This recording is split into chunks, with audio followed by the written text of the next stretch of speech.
निवेदन करूंगा कि वो आकर के 2 शब्द बोलें।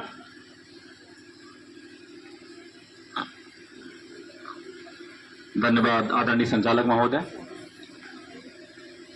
क्योंकि ये एक हमारा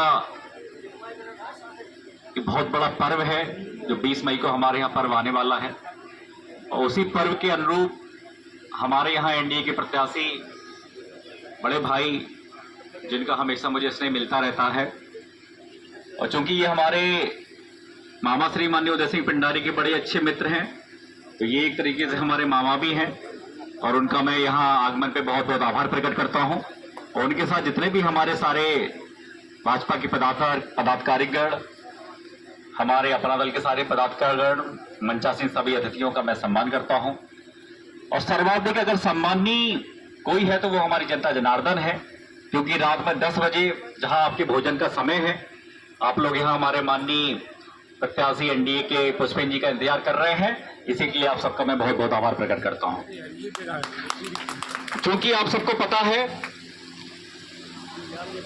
कि 20 मई को हमारे यहाँ मतदान है। कुछ ही दिनों में हो सकता है कि नामांकन की यहाँ बड़ी रैली हो, क्योंकि मैं अपनी बात बहुत ही कम शब्दों में रखूंगा, क्योंकि समय बहुत है। आप लोग भी थके हैं, करीबन 3 घंटे से यहाँ इंतजार कर रहे हैं बैठे बैठे। और हम ये भी नहीं कहेंगे भाई साहब लेट आए हैं, क्योंकि भाई साहब भी, क्योंकि जिसके संसदीय क्षेत्र में 3000 गांव हो, लगभग 2700-2800 गांव हो, और उस व्यक्ति सुबह घर से निकलते हैं तो उन्हें पता नहीं होता है। अगर ये कार्यक्रम हमारे सरीला में लगा था, क्योंकि हर एक कार्यकर्ता चाहता है कि हमारे प्रत्याशी हैं और जो भी भाजपा के या किसी भी दल के ऐसे लोग हैं, सम्मानी लोग हैं, बुजुर्ग लोग हैं, पुराने कार्यकर्ता हैं, तो एक प्रतिनिधि का ये कर्तव्य बनता है कि उनके यहाँ जाके सम्मान के साथ उनसे ये कहें कि भाई साहब चुनाव में लगिए, आप बाहर निकलेंगे तभी हमारे लोग आपके साथ जुड़ेंगे। तो चूंकि ये विषय है कि आए थे वो एक कार्यक्रम में, लेकिन शहर में आपके सरीला में 4-5 जगह भाई साहब का भ्रमण हो गया है, इसीलिए वो यहाँ लेट हुए हैं। तो ये कोई बहुत बड़ी बताने वाली बात नहीं है कि हमारे माननीय प्रधानमंत्री मोदी जी ने क्या किया, क्योंकि आज पूरा देश मोदीमय है। और हमारा जो घटक दल है अपना दल एस, इस समय प्रदेश की 3 नंबर की बड़ी पार्टी है, और उस पार्टी की राष्ट्रीय अध्यक्ष महोदया माननीय दीदी अनुप्रिया पटेल का आज जन्मदिन है। और हम इतने सौभाग्यशाली हैं कि आज जन्मदिन के अवसर पर ही हमारे भाई साहब चंदेल जी का यहाँ आगमन हुआ है। तो कुछ समय बाद हम यहाँ दीदी का जन्मदिन भी मनाएंगे केक काटकर। और 2012 से हम लगातार भाजपा के साथ हैं। हमने भाजपा के साथ 5 चुनाव लड़े हुए हैं, और हमारी राष्ट्रीय अध्यक्ष महोदया केंद्र सरकार में माननीय मोदी जी के साथ मंत्री भी हैं, और हमारे भाई साहब की सहयोगी हैं, वो भी संसद में बैठती हैं।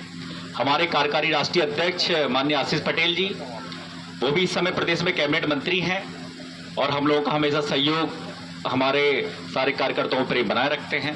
तो केवल इतना निवेदन है आप लोगों से कि प्रत्याशी हमारे एनडीए का है। अभी मैं देख रहा था कि 2014 में भाई साहब 4,52,000 वोट भाई साहब को मिले थे। 2019 में 5,75,000 कुछ वोट मिले थे। लगातार इनका परसेंटेज बढ़ा है, पहले 45 था, फिर 52% हुआ। और मैं प्रभु राम से ये प्रार्थना करता हूं कि अब जो जीत हो वो 6 से 7 लाख पे हो, और 7% हम वोटों से जीते। क्योंकि जब कहते हैं कि छोटी छोटी नदियां मिलकर समुद्र बनती है, अगर इस समय भाजपा समुद्र है तो निश्चित रूप से हम एक बहुत ही महत्वपूर्ण नदी का रोल प्ले कर रहे हैं।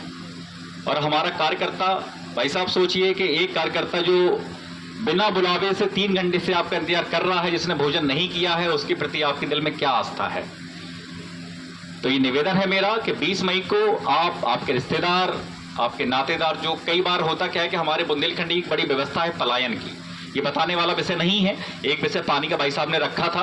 पलायन हमारे यहाँ बहुत बड़ी समस्या है। हमारे जालौन जिले से कम 20% आबादी जो है वो लगभग बाहर दिल्ली में, महाराष्ट्र में, गुजरात में हर जगह काम कर रही है। क्योंकि जब प्रधानी का इलेक्शन होता है तो प्रधान उनको व्यक्तिगत वोट लगाता है कि आ जाओ यार, मैं तुम्हारे आने जाने का खर्चा दे दूंगा, तुम्हें हमें वोट डालना है। क्योंकि सांसद का चुनाव में ये है ना कि हम माउथ टू माउथ हम बात नहीं कर सकते हैं।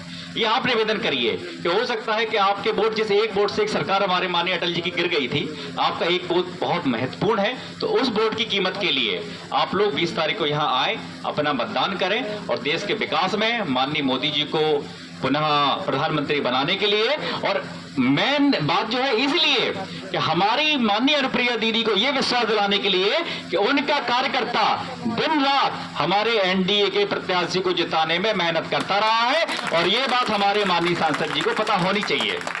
और एक निवेदन और मैंने भाई साहब से किया, लेकिन वो माइक पे मैं इसलिए बोल रहा हूं कि भाई साहब हमारा कार्यकर्ता आपके लिए जुड़ा हुआ है। तो निवेदन ये हमारे भाजपा के सारे पदाधिकारियों से हैं, चाहे हमारे मंडल अध्यक्ष जी हो, भाजपा जिला अध्यक्ष हो, हमारे ब्लॉक प्रमुख जी हो, कहीं भी आप कोई कार्यक्रम करिए, सभा करिए। आज माननीय मोदी जी अगर हमारी अनुप्रिया दीदी का सम्मान करते तो हम बड़े खुश होते हैं कि हमारे नेता का वहां सम्मान हो रहा है। क्योंकि जब एक कन्वोकेशन सेंटर का भाई साहब उद्घाटन हुआ भारत मंडपम का, तो वहां माननीय मोदी जी के साथ वहां केवल और केवल हमारी अनुप्रिया दीदी ही थी जो उनके साथ चल रही थी। तो सोचिए हमारे कार्यकर्ता का कितना सम्मान बढ़ रहा था कि हमारा एक नेता, हमारी राष्ट्रीय अध्यक्ष माननीय मोदी जी इसको पकड़ के अपने साथ दोनों दिन ले जा रहे हैं, बाकी सारे मंत्री बैठे हुए, तो इस सम्मान का विषय था। आज हमारा नेता, कोई बड़ा यहाँ कार्यक्रम होता है, आगे आपकी चुनावी सभाएं होंगी, सारी चीजें होंगी, वह हमारे दो नेता, जो भी बड़े हमारे नेता हो, हमारे जिलाध्यक्ष जी हैं, जो भी हो, उनका आप सम्मान करेंगे तो निश्चित रूप से भाई साहब वो पूरे जिले के सारे पदाधिकारियों का सम्मान होगा। और इसीलिए मैं निवेदन करता हूं कि हमारे महेंद्र जी ने बड़ा संघर्ष किया है, और हो सकता है कभी खटास हमारे भाजपा कार्यकर्ताओं में या हमारे अपना दल के कार्यकर्ताओं में हो, क्योंकि हमारा लक्ष्य एक है, लक्ष्य है विजय। माननीय मोदी जी ने कहा है कि हम 400 पार करेंगे, और जब तक हम पूरी तन मन धन से सहयोग नहीं करेंगे वो 400 पार नहीं होंगे। तो क्योंकि 400 में एक सीट हमारी है, कि भाई साहब भी अगर नहीं पहुंचे तो 399 रह जाएगा। तो भाई साहब को भारी बहुमत से विजय बनाना है और उस लोकसभा में, उस मंदिर में पहचाना है, तभी हम 400 पार कर पाएंगे।